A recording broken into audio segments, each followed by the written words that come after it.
Gosh, I love our intro. I love that It's so much intro. fun. What's up, Hi, everyone? guys. What is up? Welcome to Good Crank Up the Dean. Leadership. I'm Sam. I'm Jeremiah. And we've got Brooke hanging out with us in the comments. Hi, Brooke. What's up, Brooke? This is Crank Up the Leadership. Each month, we are bringing rocking conversations with tangible takeaways that you can use to level up your leadership to level 21. As a reminder for all you PMs out there, aspiring PMs, watching the show right now, stay with us the full hour, you earn a PDU, right? Kind of amazing. Just to let you guys know, as always, we are streaming live on LinkedIn, YouTube, Facebook, just in case LinkedIn gets kind of glitchy. Just switch over to YouTube. Brooke, if you could drop that link for us for YouTube, that would be super helpful. Other than that, Jay, you want to kick us off with an intro? Sure. So, everyone, my name is Jeremiah Hammond. How y'all doing? And my sole purpose in this little mission with Miss Sam is to help people connect passion and purpose in everything they do to unleash their inner leader, and not just unleash it, but crank it up to level 21. That's where we're going. One other thing, just one other thing really quick. So right now, I'd also like to take a moment, and I would like to honor you, Sam, for everything that you've done, not for us on this show, but for everybody out there. And we've been following your journey. And I'm so appreciative of working with you and the things that you've helped me with. Aww. And so I just think that this is a really good thing that we're doing. And I want to say thank you. Aw, Jay. For everything. Appreciate that. I'm going to fully receive that. Thank you. And seriously, like, I could not do half of this stuff without you and Brooke. Like, you guys are absolutely incredible partners. And I feel like I left out. So 2 ways.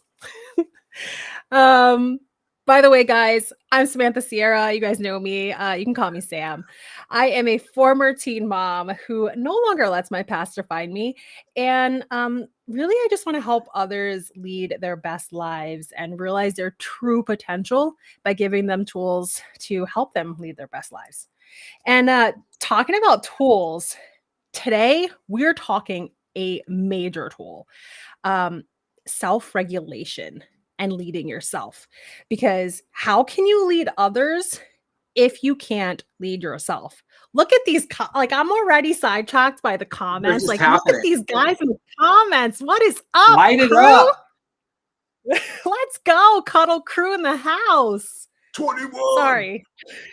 Yes. So, real fast, guys, before we kick off the show, we want to know, how many of you guys know your core values and beliefs? Ooh. And what do you do when they're tested? How do you react? All right. Well, I know how I react, Sam. Interestingly enough, this is such an important topic with how to lead yourself before you can lead others. So, in my personal career, one of the things that I've spent the most time on is self-regulation. And anybody who knows anything about your beliefs and your values, it comes from when you're a kid, when you're youngest. We adopt and establish them when we are our most curious, fun-loving selves, with our parents, and that's where we get our beliefs and our values from. And one of the best memories for me was when I was with my grandma, and she used to say, she was actually the short 5'1" shoe hucking grandma. Like, she could hit you with a shoe, bounce it off 3 walls, and you could be in the other room and still hit you. Incredible. Oh man, they like turned corners, right? Yeah, precision. Like, she's a legend with the shoe. Legend of the shoe. And she used to sit me down and she used to say, we would watch these old shows. She had all these old reruns. Grandma loves reruns, right? And she would watch this show, and it was called The Greatest American Hero. And it was about this superhero guy. and his name was Hinckley. And he basically got this suit, and he put on the suit, and he'd go save the world. So he was a normal person who put on a suit, and then he would go out and save people. And it really resonated with me as a little kid, as a little boy. So much to the fact that I used to put on my Superman PJs, and I would go to school, and then I'd rip off my clothes, and I'd run around trying to save people. That didn't serve me well. It got a little weird. Fast forward in my, down the road. And so I started establishing these beliefs of, I had to better, do better things. And believe it or not, I'm walking on air. Yes, Adam. That's my morning song. Believe it or not, I'm walking on air. And this is hard. But here's an interesting thing. So that was a belief that was established when I was a kid. Well, fast forward a couple years, and my parents, they got a divorce. Okay. So here comes the sweet and the sour, right? Mm-hmm. And they got the divorce, and it separated our family. And I ended up in a small town in the middle of nowhere, and the family beliefs and stuff, we didn't really have that kind of culture that my grandma was trying to establish. And so I didn't have family values, and we were kind of more, communication was more like anger meets anger, violence meets violence. It was just a different environment, a very, dysfunctional, sorry to say, but it's the truth. And so what happened is it really I got angry. And so Hinckley started turning into more like the Hulk. And I say that as in the Hulk who's get mad and get angry. You like me when I'm angry. I know. And I'm like, yeah, you will not like me when I'm green. So then all of a sudden I had this kind of dichotomy going. I had this belief that I needed to be I needed to be Hinckley superhero, do some cool stuff and put on my PJs and run and save people. And then I was getting really mad, and I would get super frustrated. So over time, this frustration and anger, especially the stuff that we develop as we go through, our teens, my world was not, it did not serve me well. Mm-hmm. And so I took all of that inside, and then I basically let the anger grow inside of me for about a decade.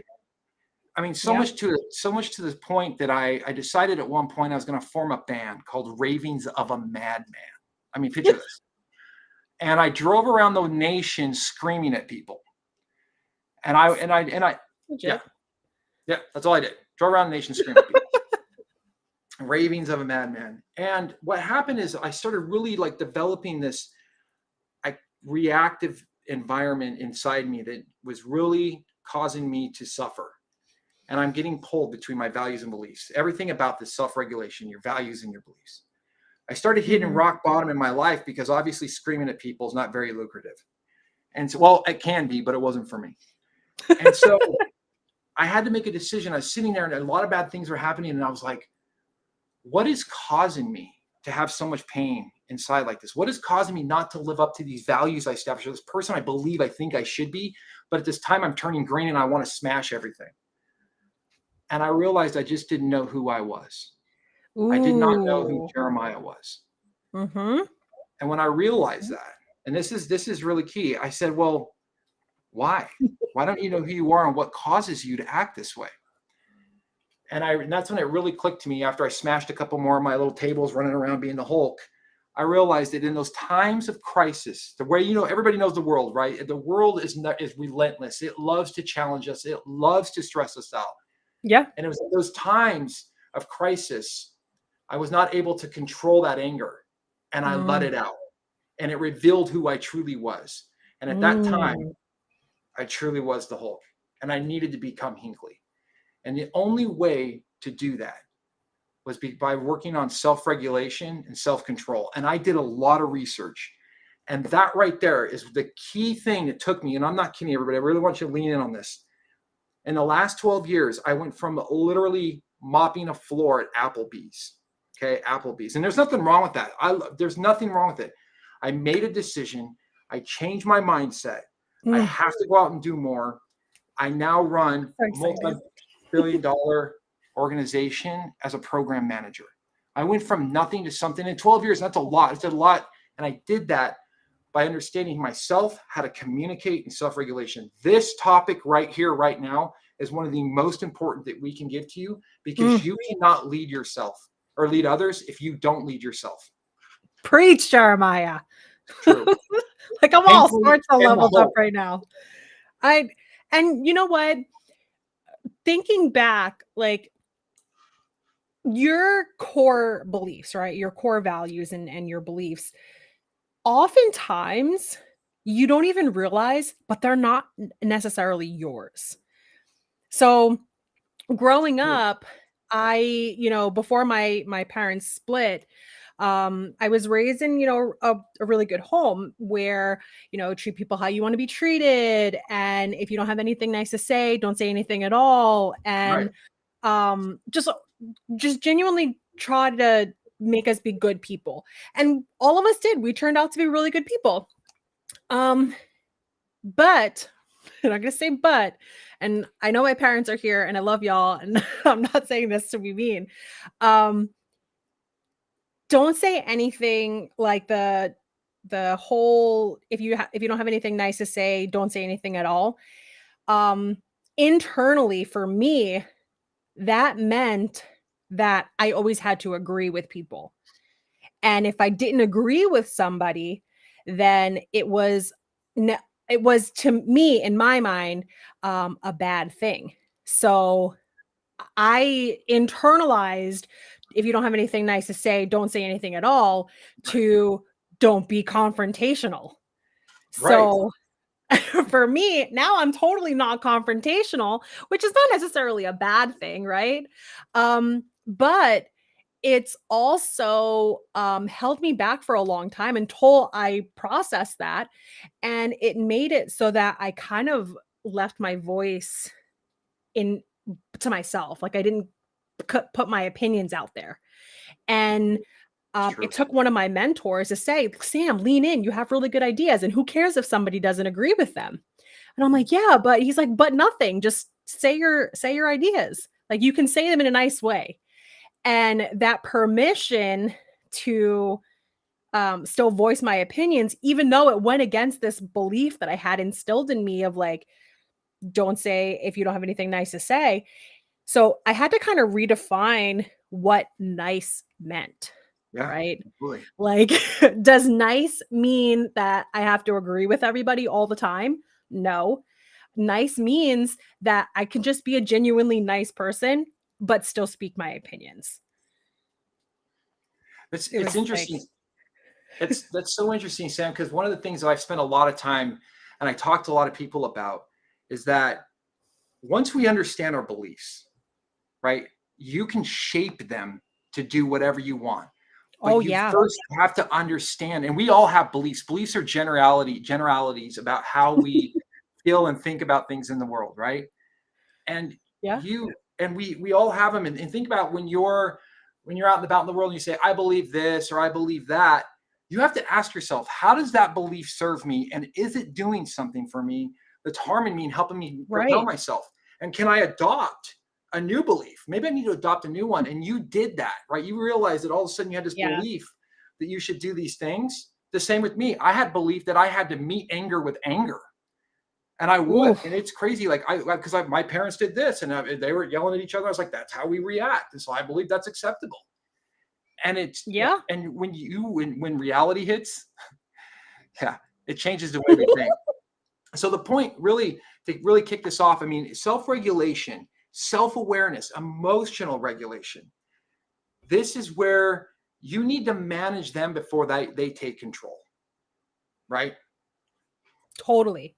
And guys, the beliefs that you have and the core values that you have, they could cause you to do one of two things. They could either make you lash out like Jeremiah met anger with anger and it was constant frustration, or like in my situation, it would make me kind of shut down a little bit.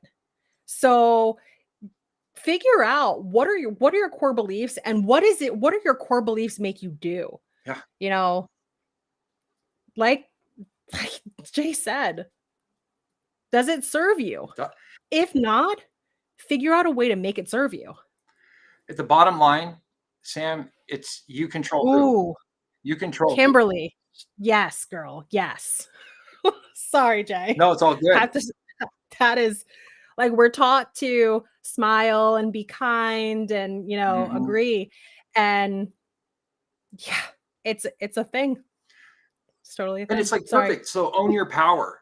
So you can only Yeah, control who? You. You control your power. You have to identify it, right? And then once you identify it, this goes back to a lot of the conversations we have, Sam. You identify that power and you magnify it.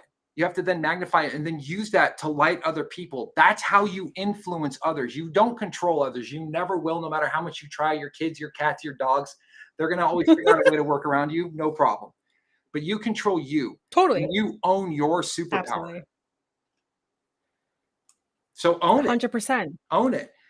And also, what's really good about it is that you get your own emotional fitness, right? You create that emotional fitness, and then you can become the leader that inspires, lights everybody on fire.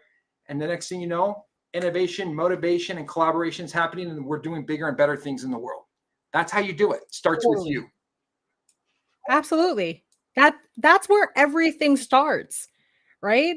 Being self-aware and acknowledging your emotions, your Oh, reactions, all of these things.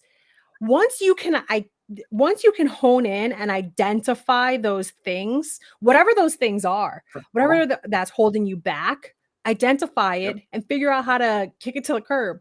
Whatever's emotions that are propelling you forward, latch onto them. Figure out how to recreate them. It's like, I'm gonna go back to my pickles and hot cocoa story, right?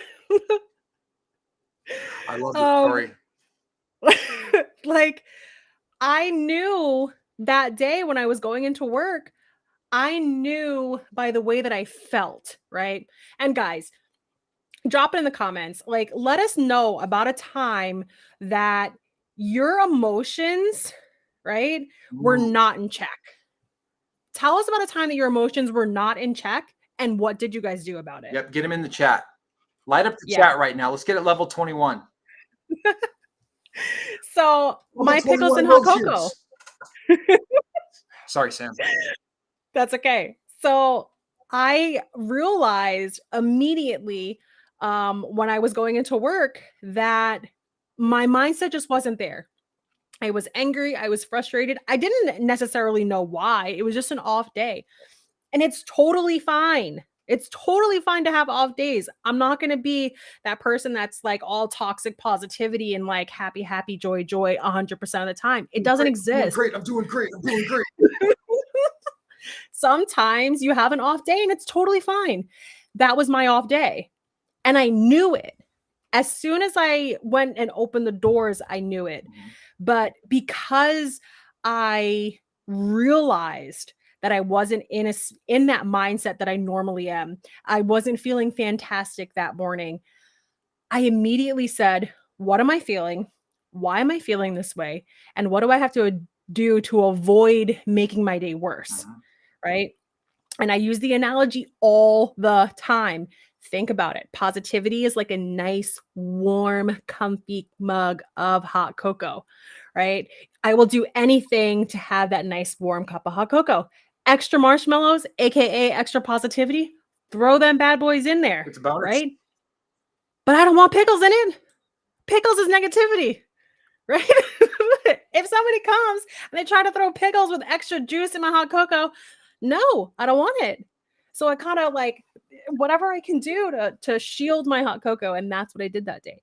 I didn't have extra marshmallows. I just had bland old hot cocoa, but at least there wasn't pickles in it. Unless you're into that kind of thing.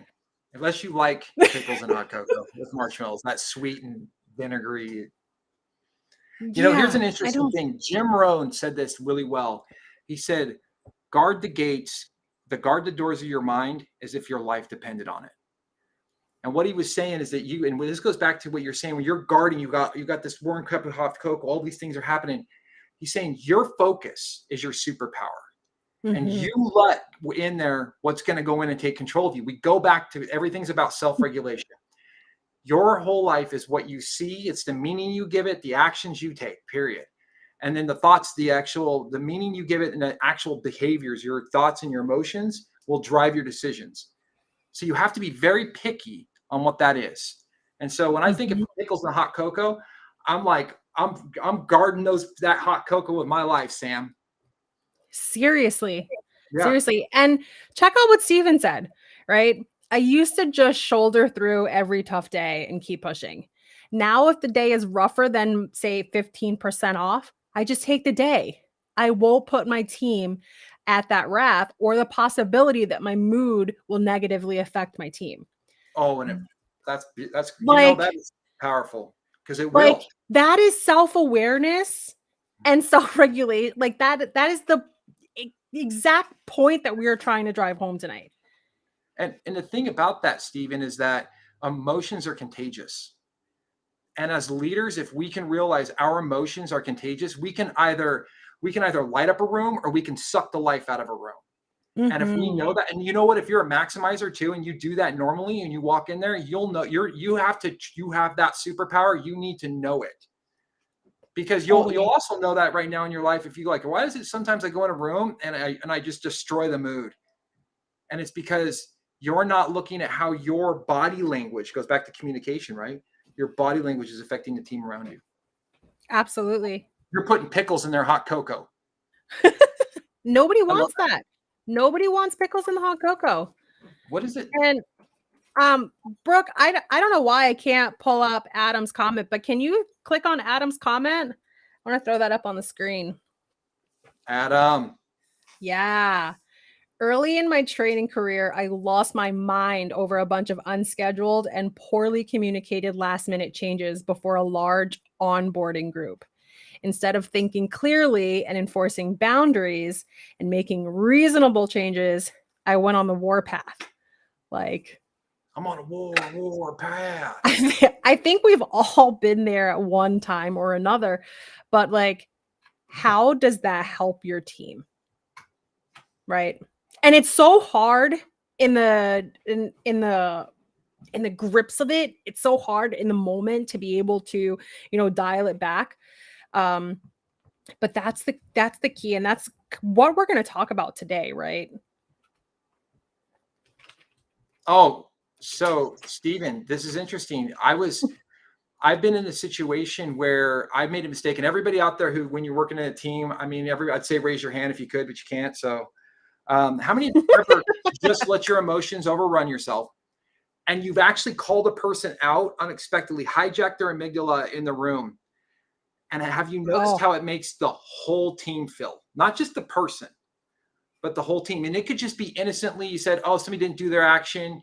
You said something to them, and you're like, hey, you said you're going to do X, Y, and Z by this time. You didn't. Now we're all affected. Not only the whole team could be affected negatively, but the way that you responded to that person, everybody in the room feels it immediately. mhm. And that Yeah. was one of the biggest lessons I learned when I was working GMD, which is a government missile defense thing. And it was crazy because I we had so much pressure everywhere that sometimes it would just have to get done. It has to get done. And you would do that. And literally it was the biggest lesson I've ever learned is how you are in the moment matters more than anything. And when I talk about crisis reveals Yeah. character, and your team feels that, and you will lose trust. And once you lose trust, it's done. That's it. It's done. That's it. Once you lose it, it's so hard to get it back. Yeah. So hard to get it I back. mean, Sam, if you've lost trust with somebody, how hard is it for you to actually regain that? What does a person really have to do? A lot. Trust. A lot. Yeah. I've been burned more times than I'd like to admit. And it doesn't feel good. And then it also affects how you treat others, right? Because this person burned me, so now I can't trust the next person because they might burn me. So Right. it's this perpetual nasty vicious cycle.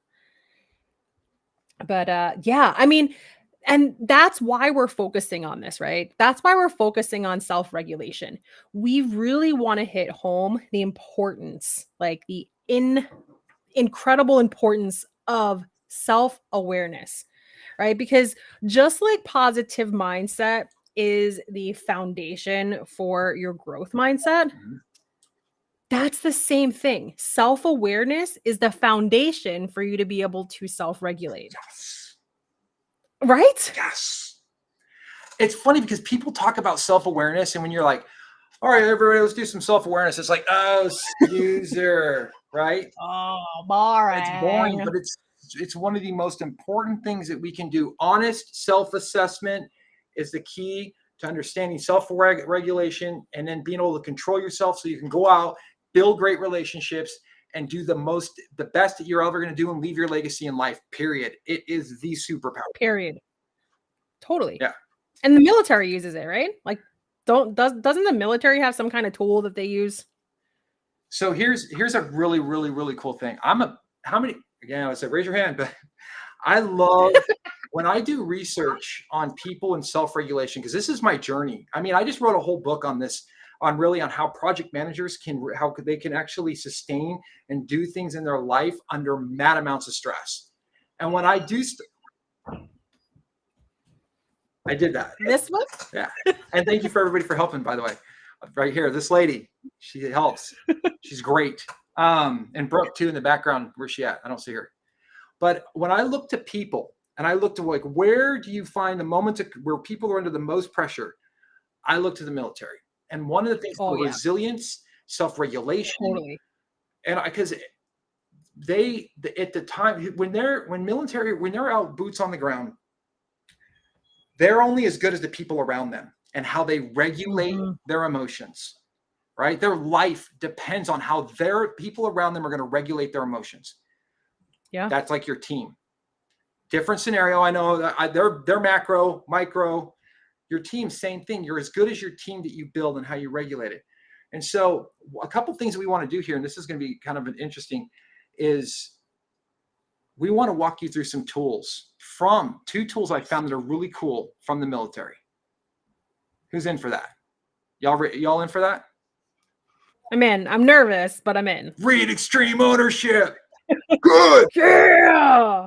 I love that. You having a hard day? Good. Good. You don't like your food? Good. Good. Sorry. All right. But anyway, there's these. Sorry about that. Boom, Kristen with the assist. What does she got? Oh, she dropped her book. See it. She's dropping it. I'm picking it up. Man, we got you, Jay. Well, here's a couple cool tools. All right. So when the very first thing, so what we want to do is we walk you through a couple of tools. All right. So crank up the leadership. We want to make sure that when you walk out of here, there's a couple things that you can take with you. And here are some big ones. You ready, everybody? This is going to blow your hair back. Okay. All right, everybody lean in. Okay, I'm leaning in too. So whenever you have an emotion that starts causing a commotion, I want you to think of ATC, automatic thought checks, right? Okay. What is that? Okay. So the ATC model was originally developed by Albert Ellis. Okay, this is Dr. Albert Ellis. And what it does is it highlights the link between your thoughts, your emotions, and your reactions to decisions you make. Okay, so that's a full stop right there, right? ATC, thoughts, emotions, reactions, and decisions. It's like, that's our life. Every minute we're making decisions. Everything. That's all we're doing. I'm making a decision right now to wave my hands around. And you're making a decision right now to if you even like me. You're like, do I like that guy? So what does it stand for? A, activating event. What is the event? Right? That's the A. Next would be your heat of the moment thought. T, your thoughts. So you had an event. What were my thoughts? The next one is your consequences, right? The actions you take. ATC, heat of the moment thoughts and the actions you take.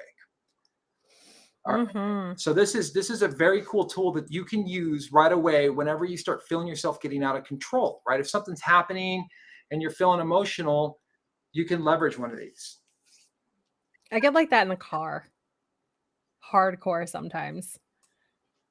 Like, it's so bad. What is that? Okay, well, what is your heat of the moment thought? So, all right. I struggle sometimes, um, a lot more in my past than now, but I struggle with being a passenger in the car. Um, it's not that I don't trust Tommy, like, I absolutely trust Tommy with my life. He's a great driver. It's just the other jagoffs that are on the road, when they start swerving in and out. I live in New York, guys. Yeah, I've seen them Um, drive. so they like swerve in and out of lanes, and there'll be people that are like street racing on the highway. Like, what are you even doing, guys? But I freak out and my heart starts racing and my palms get all sweaty, and then like I just start shutting down. It's bad.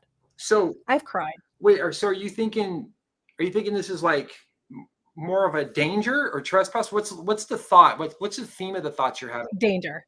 Danger, Will Robinson. I'm not going to do the robot.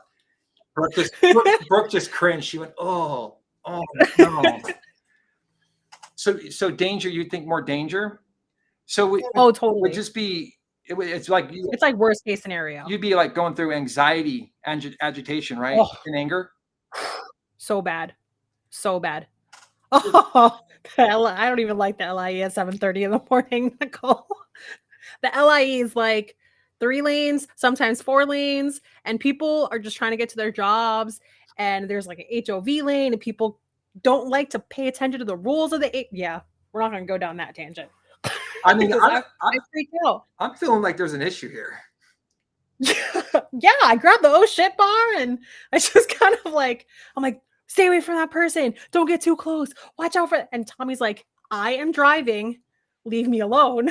Like, and then I freak out because now I have him focused on me who's freaking out in a total anxiety meltdown because some other jack off who's not even near us anymore triggered me. So do you think your emotions and reactions are helping or harming the situation? Oh, it's definitely not helpful. It's definitely not helpful. So this is interesting. So think about it, Sam. So your heat of the moment thought so you're tracking here. Think about this. She's in a car. Tommy's like, and she's in a car. She has these thoughts, this immediate reaction. She feels like her life's in danger.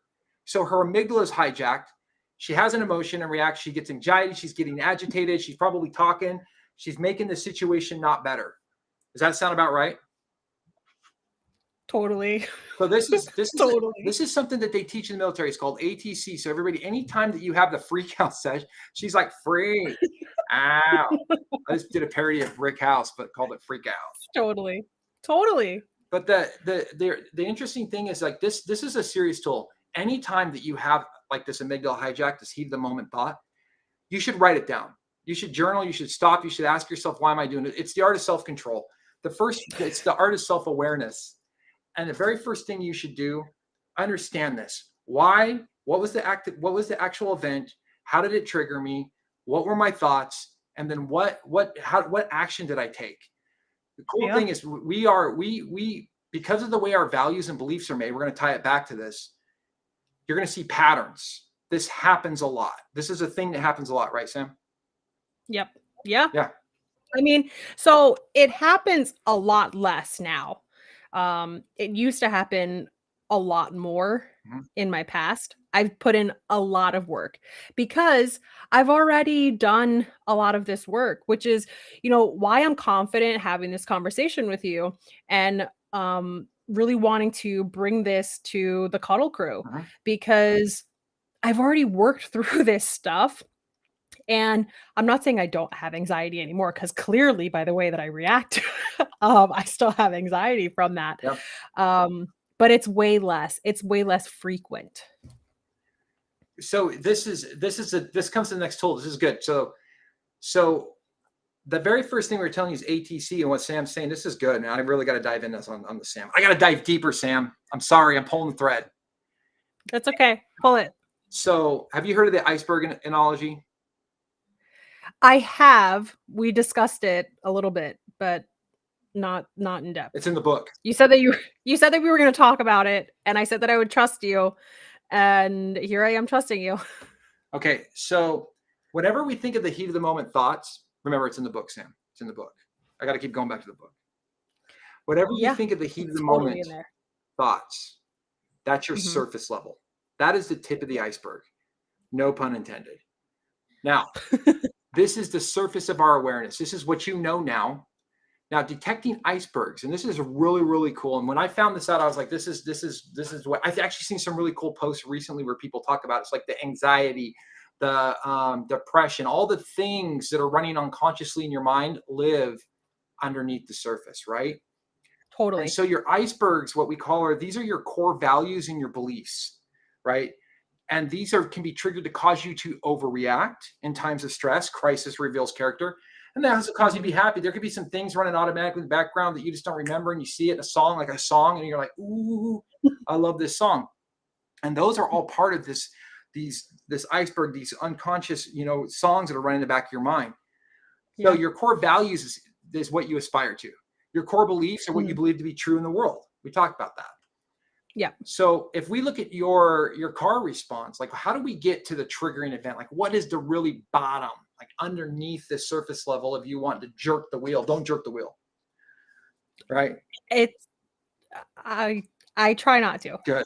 Sometimes I'm like, So let me that's why I grab the bar. oh yeah, that's oh yeah, it's not this. Um, Yeah. what would be the worst part of that for you and why?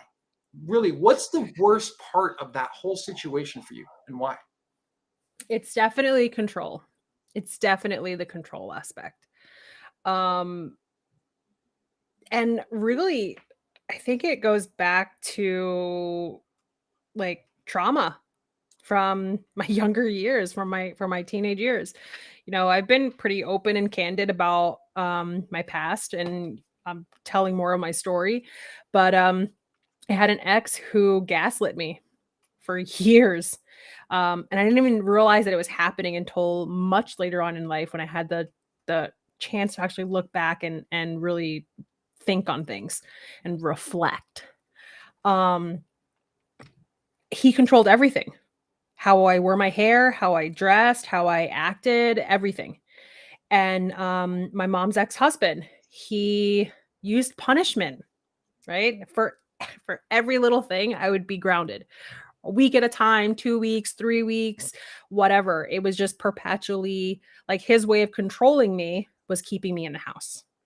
So it's like when I don't have that control, where I'm not the person in the driver's seat, it immediately takes me back to not being in control and trauma. Wow. Yeah. So when I think about it, Sam, I think that we just uncovered an iceberg there, and Totally. control, and it's that you've been held back, and um, that's pretty deep, Sam. Yeah. Yep. And it's it's strange because I never, like, obviously I knew that my ex was, like, I don't want to say responsible, um but I felt like he definitely had a hand in how I felt about my self-worth, Right. right? Completely destroyed. I didn't have it for a very, very long time. I didn't realize how much the control aspect played into it until very recent, actually, until we started talking about this show. Like, wow. Yeah. It's interesting. It was like, I kind of you kind of reminded me of something, and I'm gonna say this. And when um when you talk, I'm much better now, guys. yeah, she's okay. She's doing good. There was Thanks for the hugs, though. It's interesting when we talk about heat of the moment and icebergs, and Brooke can attest to this in the background. I'm just going to just say this quickly, not to derail things, but when I was younger, and it's kind of brutal, so I'm sorry, but I just got to say it. My mom was beaten half to death in front of me over. This is really sad, but she was beaten half to death in front of me over the fact that I didn't eat fish sticks. Okay, and I was just young enough that I remembered it, and it really traumatized me for a long time. And the smell of Mhm. fish right now, just so you all know this, this is how your beliefs in these moments in life can hold you back, like what Sam was talking about with trauma. I smell fish and I get visibly upset to this day. And I've No never fish been for able to Jay. crack that Noted. iceberg. I've never been able to. Now you did. Yeah. And it's crazy. Icebergs are important. So this is a big, Yeah. and now you did. Cracking. We're cracking codes tonight, guys. I was just thinking about that. It was like this emotion that I have, like you're talking about that. And I'm thinking, like we all have these. And so it's just that powerful that we need to really understand that it's that simple. You got to sit down with yourself, ask a few questions, go beyond the surface level. And it's hard, guys. It's hard. Nobody wants to think about trauma. Nobody wants to think about the things that hold them back. But here's the thing. The more you refuse to talk about them, reflect on them, Mhm. work through them, the longer they will stay. Like, melt the freaking icebergs, guys. Chip away at them. Melt the iceberg. Melt it. Go deep. Melt the iceberg. Don't be the Titanic. Go deep. All right. Seriously. So there's one thing that you did say, Sam, though I'd like to touch back on really quick. And it was, you talked about you and Tommy, you kind of have a pre-commitment. Like you've already kind of pre-framed and communicated to him, here's my triggers. And when this happens, this is how I'm going to react. This is the way that we're going to interact with one another. Yeah. So because I've reflected already, right? I truly feel like the more that I reflect, the more work that I do personally, the better I become as a person. And the more that I share, the more other people can help. So for me, I know that when I see people that are, swerving in and out of lanes, that's a trigger for me. Mm-hmm. I have clearly identified that and I've shared it with Tommy. So I've shared that when people start swerving in and out, like what you can do to help me in those situations is please don't go near that driver. Keep distance from them. Keep distance from the car that's in the next lane, because just in case that guy smashes into that guy and that guy needs to slam on his brakes, I need you to be far enough that you're not going to hit into them. So it's like create that like circle around the guy, right? Also, Don't like, touch my bubble. yeah, right. Sometimes he'll, if he's not in a good mood or if he's upset, then, he'll drive a little faster than normal. And I can feel his like frustration or whatever. And that triggers me. And I'm like, I'm feeding off your energy right now. And I need you to realize that you're triggering me. And it's not good to have two people triggered in a car.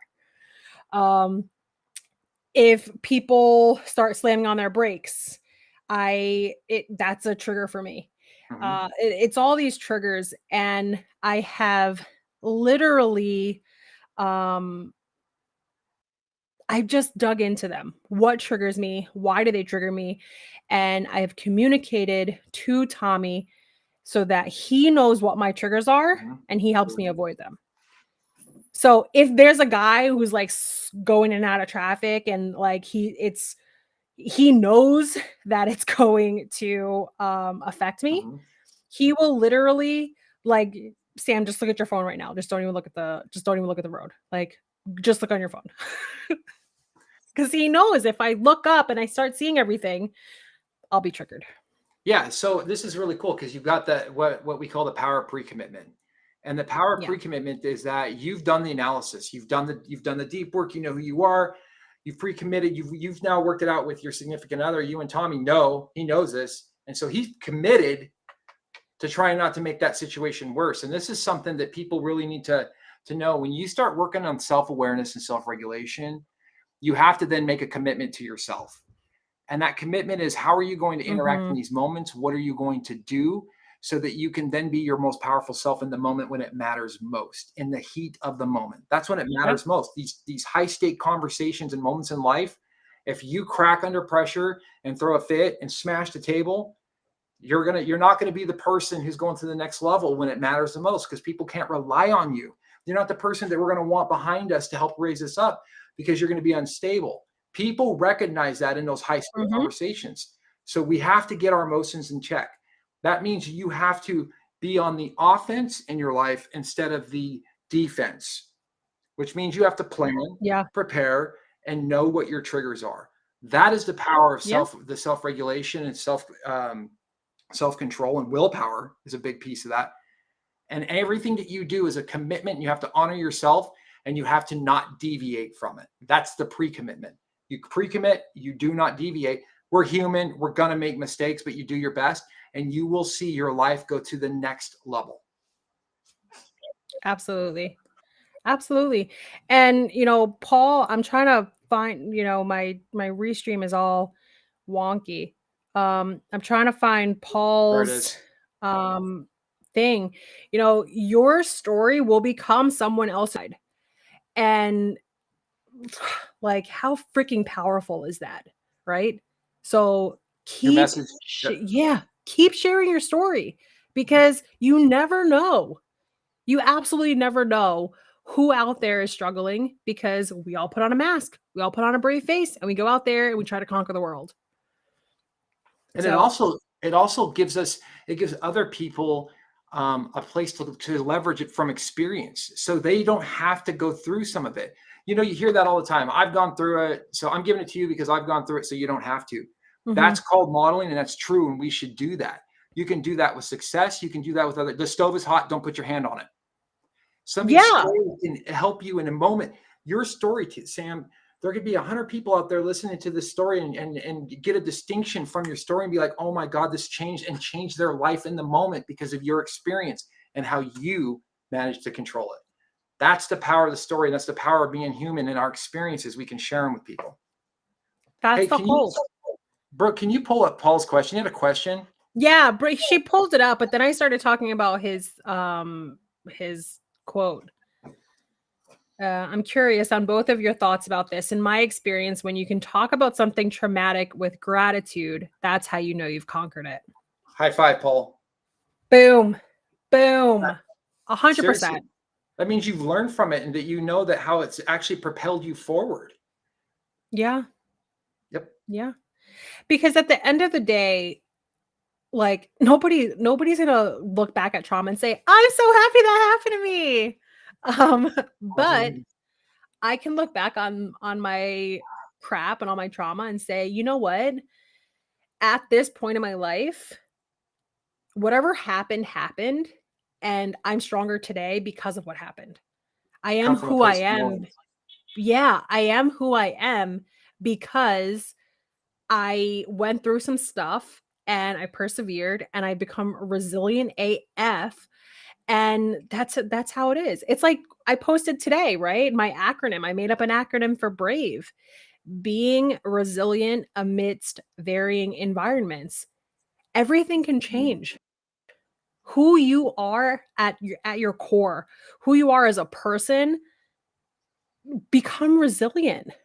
Being brave doesn't mean that you don't have any fears, that you're fearless.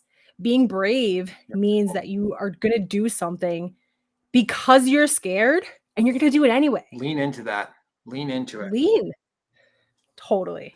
And I also think with gratitude, and this is one of the biggest things I've ever learned, Paul. Another one. I've always got a lot of big things I've ever learned. It's because I learn a lot. Um, Waking up with, when I wake up in the morning and I think about gratitude, a lot of it goes that, yeah, there's things that I've been through and I've lived through. And once you learn how precious life is, how beautiful these interaction Mm, moments are, when you wake up yes. and you go, I made it through that, and here I am breathing, and I get to go out, you have a different look on life. You enter Mhm. life with a positive mindset. It goes back to our mindset. You enter life ready to say, here I am, let's rock, versus, dragging through and letting that weight be on your shoulders. You've taken that off and you're like, I'm going to go help other people remove that weight myself. And I'm glad to be Totally. here. And it's Yeah. a powerful, powerful, powerful tool. Is gratitude. And it's one of the number one tactics that they use for resilience, is Yeah. being grateful. And again, it all ties back to self-awareness, doing the work, realizing what those emotions look like, And once you start digging that stuff out of the box, like I call it my box all the time. I'm like, don't worry, I'll just throw it in my box. It's a poorly constructed box. It constantly overflows. I highly suggest you don't have one. Um, but side note.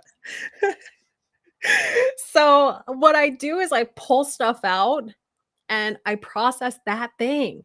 And it doesn't matter how long it takes me to work on it. It could take me 3 days. It could take me 3 months. Hell, it could take me 3 years. It's my timeline, right? Nobody can dictate to me how long it takes for me to process something and for me to work through whatever I need to work through. It's up to you. The more time that you put in to really figuring out, like you said, what's underneath the surface. What are those icebergs? Because those icebergs can sink ships. Like the freaking Titanic Okay, I was happened. like, I had that. I mean, that was too good. That was right on the spot. I'm proud of myself. High five. Yeah, that was one of those moments like, all right. Yeah, I know, right? That was a on the spot Sam moment.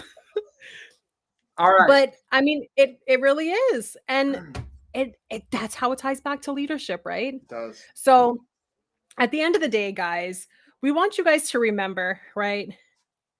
Automatic thought check. What are your triggers? What is that activating event that triggers you? What are the thoughts that are associated with those actions, those triggers, whatever?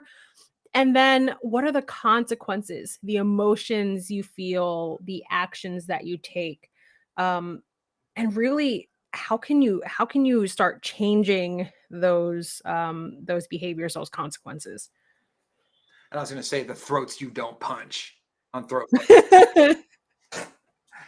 Hey, Brooke, can you pull up lack of fear isn't bravery. Bravery only exists when there's fear. Stevens. Yeah, And brave little toaster. that's powerful. Bravery. You know what? Fear, you got to kill fear while it's small. And the only way you're going to do that is Ooh. bravery. Right? It's like you got to know, it goes back to, we say this, lean into fear, you got to kill it while it's small, and you got to be brave. And being brave, like you were saying, it's such a powerful tool because it's where you grow, it's where you learn. And if everybody understand their relationship with fear is different, as it's a vehicle to help you get where you want to go.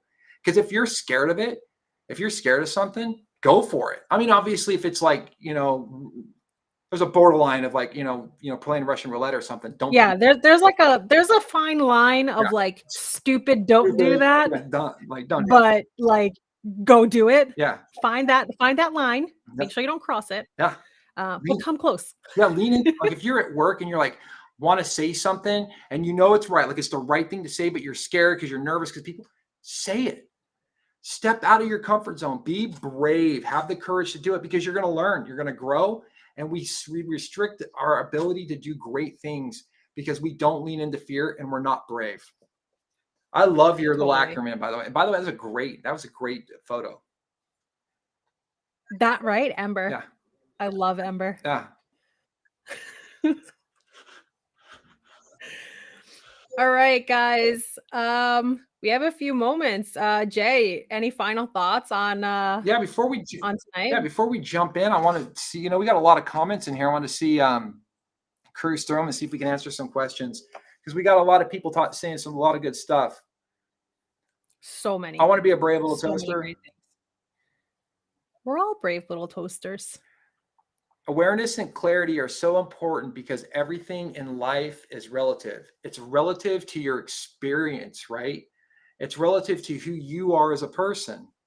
And that's why when it comes to experience in the room will win every day, right? Like you can have experience, well, not every day, but you can have experience in the room that's great for like a major skill, a craft. But when it really boils down to is the innovation from the people and what they've done in their life. Right. And the meaning that they've gotten in the moments they've had, because that's what brings that combination to make things innovative. It's really powerful. And that comes with awareness, right? First they're aware and then the clarity of where they want to go. It's brilliant. It's brilliant. So, I think it's Anything time else? to wrap it up. We don't want to keep Let's you do it. guys long, but All right. so just a few things. Jay, final thought for tonight before I I close it do. up? Yeah, I just want everybody to remember, just to really sum it up, okay? One, crisis reveals character. Who you are is what matters the most. Who you are in the heat of the moment. I want everybody to really take that away. Crisis reveals character, and who you are in the heat of the moment is what matters most. Because that's where your emotions are on show in public, right? Know your triggering events, your activating thoughts, and your actions that you take. There are patterns. You need to look at your icebergs, dig down deep. Okay, because once you can dig down deep, then you'll have the power to be able to lift everybody else up. First, you have to dig down, figure yourself out, and then you can lift the crowd up with you. It's very important. Oh, so Because you mean that first you need to lead yourself so that you can lead others? exactly, because you can only control who? Yourself. You. Yeah, and you influence others. So if you lead yourself first, Absolutely. and the rest will follow. That's all I've got, Absolutely. Sam. And Sam All rocks, right. and Brooke rocks, and everybody here rocks. All right, guys. So to wrap this show up, just to let you guys know, if you guys missed any of this, the show is available for replay. So make sure to catch that. It's going to be available obviously on LinkedIn as well as YouTube. Make sure to follow our business page on LinkedIn at Crank Up the Leadership, and follow us on YouTube as well. Smash that notification button.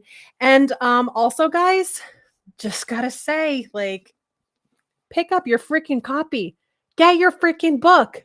Like, I know it's really thick. I didn't realize it was gonna be this thick, but like half of the book is like journaling. It's a journal. Like, it's earned value every day. I have to do a work breakdown structure. Like, talk about technical application here, but This is how you also get stuff like done. a personal SWOT analysis, stakeholders, and like, come on, how cute are these little dudes? Like, Whoa. come on. He needs How do we make him he needs to happy? manage his We gotta do team. our projects. So make sure to pick it up. It's on Amazon. I have the hardcover because, well, it's freaking awesome. And he also has the paperback as well. And then I don't know, probably some coaching stuff in the future for him so that we can figure out how to fill out this journal stuff, because there's like, I don't know, there's a lot in here. There's a lot of journaling. Yeah, filling in battery levels, emotional fuel, how much time you spent on it, all that stuff. So, yeah, it's gonna be awesome. I'm excited. Thank you, Sam. Thank you, everyone. You guys will find out in like 3 months what my project is, because it is a 90-day pathway. I guess that's it. Rock on, Jeremiah. Rock on, Sam. Rock on, everyone. It's been a pleasure. Stay cool.